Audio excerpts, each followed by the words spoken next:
నమస్కారం అందరికీ. ఇప్పుడు మనం ఇంటర్మీడియట్ ఫస్ట్ ఇయర్ వాళ్ళకి సివిక్స్ సబ్జెక్ట్ చూస్తున్నాం కదా. సో ప్రీవియస్ వీడియోలో మనం 5th యూనిట్వి షార్ట్ ఆన్సర్స్ చూసాము. ఇప్పుడు మనం వెరీ షార్ట్ ఆన్సర్స్ ఏమున్నాయో ఇంపార్టెంట్వి అవి చూద్దాము. సో ఫస్ట్ ఇంపార్టెంట్ ఏదైతే వెరీ షార్ట్ ఆన్సర్ ఉందో అది మనకి లెజిస్ ఫెరే. సో ఇదంటే ఏంటిదంటే ఇండివిజువలిజం. సో ఇండివిజువలిజంని మనము లెజిస్ ఫెరేగా తెలుసుకోబడతాం అన్నమాట.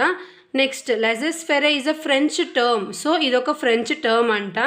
లీవ్ ఎలోన్ అంటే అప్పుడు మనం వేరే వాళ్ళ బానిసత్వంలో ఉండే కదా, స్లేవరీలో.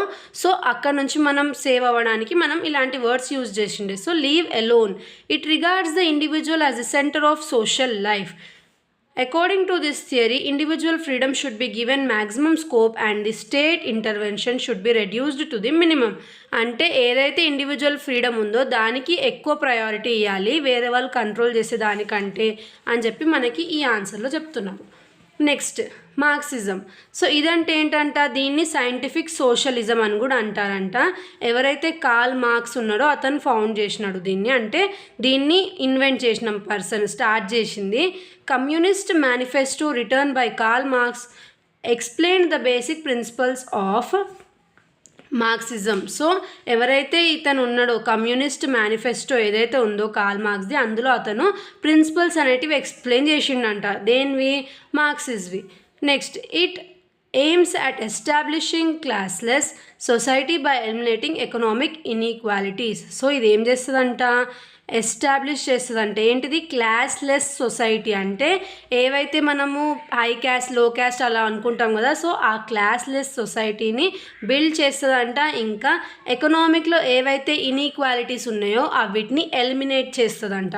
Next, non violence. So non violence అనేది మనకి ఎవరు స్టార్ట్ చేసింది? Non violence was advocated by Gandhi, not only to fight against British but also against social evils. It means not doing violence, not to kill, not to harm. దీంట్లో మనకి ఏమేమి ఉంటాయి? Truth ఇంకా fearlessness అనేటివి essential conditions. దేనివి? Non వాయిలెన్స్వి. Nonviolence అంటే మనకేంటి? Love, kindness, selflessness. Next, satyagraha. So satyagraha అనే వర్డ్ మనకి గాంధీజీ ఎక్కడ ఫస్ట్ చెప్పినారు? సో సౌత్ ఆఫ్రికాలో ఉన్నప్పుడు ఈ వర్డ్ని అతను ఫామ్ చేసిండు. నెక్స్ట్, దీన్ని మనకి ఎక్కడ బ్రిటిష్కి అగెయిన్స్ట్గా ఫైట్ చేయడానికి ఒక వెపన్లా కాకుండా ఎకనామిక్ ఇంకా సోషల్ జస్టిస్ని కూడా ఎర్న్ చేయడానికి యూజ్ చేసిండు ఈ సత్యాగ్రహ అనేది. సో సత్యాగ్రహాన్ని లవ్ ఫోర్స్ ఇంకా సోల్ ఫోర్స్ అని కూడా అంటారు. ఇంకా ఈ సత్యాగ్రహ ఏదైతే ఉందో అది మొత్తం టోటల్గా నాన్ వాయిలెన్స్ మీద డిపెండ్ అయి ఉంటుంది. ఇవి మనకి important. Next, non corporation movement. So ఇందులో ఏమంటున్నారు? Non corporation movement was a significant phase of the Indian national moment.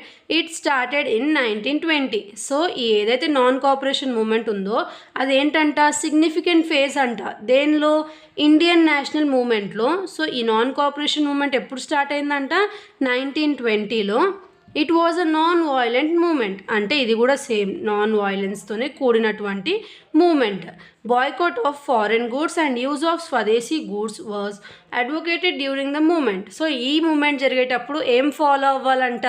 Foreign గూడ్స్ని యూజ్ చేయడం తగ్గించి మన దేశంలో ఏవైతే గూడ్స్ ఉన్నాయో మనం ఇన్వెంట్ చేసినవి అవిటిని యూజ్ చేయడానికి ఎక్కువ ప్రయారిటీ ఇవ్వాలి అని చెప్పి ఈ మూమెంట్ అప్పుడు ఫైట్ చేసినారంట.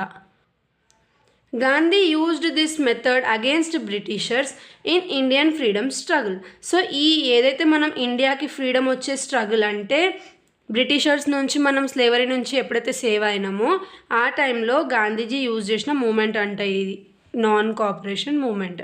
సో ఇవి మనకి ఇంపార్టెంట్ క్వశ్చన్స్ వెరీ షార్ట్ ఆన్సర్స్లో. నెక్స్ట్ వీడియోలో మనం యూనిట్ 6 ఎస్ఏ ఆన్సర్ చూద్దాము. Thanks for watching.